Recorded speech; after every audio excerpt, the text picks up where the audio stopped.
करिश्मा कपूर के ex husband Sanjay Kapoor की मौत के बाद उनकी संपत्ति के बंटवारे को लेकर बवाल मचा हुआ है। करिश्मा कपूर को जब पता चला उनकी वसीयत में उनके बच्चों का कहीं भी नाम नहीं है, तो करिश्मा के बच्चों ने उस वसीयत को लेकर याचिका दायर करी है, जिसमें उन्होंने बताया है कि प्रिया सचदेवा जिस वसीयत की बात कर रही हैं उसमें उनको जालसाजी दिखाई दे रही है, तो फिर से उस पर कोई नज़र रखी जाए या देखा जाए। जब करिश्मा कपूर ने वसीयत की कॉपी मांगी तो प्रिया सचदेवा ने कॉपी देने से मना कर दिया और इस शर्त पर कॉपी देने के लिए कहा कि वो एक गोपनीय दस्तावेज पर सिग्नेचर करेंगी, तो करिश्मा कपूर ने सिग्नेचर करने से मना कर दिया।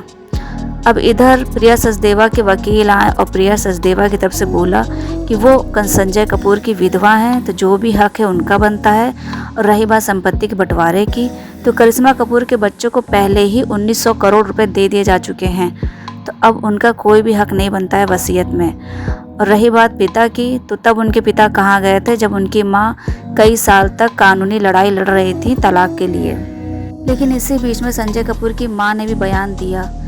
कि जो भी संपत्ति है वो सारी प्रिया सचदेवा की नहीं है, 10 करोड़ उसमें मेरी भी संपत्ति है। क्या सब कुछ प्रिया को ही मिल जाएगा और मेरे सर पर छत भी नहीं रहेगी, या सब कुछ बेटे के जाने बाद उसकी बीवी को ही मिल जाता है? तो उन्होंने भी एक याचिका दायर करी है और अपना बयान दिया है।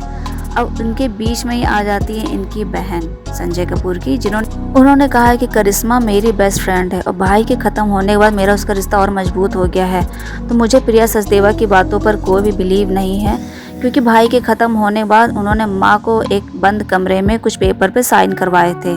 इसलिए वसीयत जो भी है उसकी देखरेख ठीक से करी जाए और बंटवारा अच्छे से किया जाए, और जो भी संपत्ति है उसको जब तक बंटवारा नहीं हो जाता है फ्रीज किया जाए। यही संजय कपूर की माँ ने भी कहा कि संपत्ति को अभी फ्रीज किया जाए।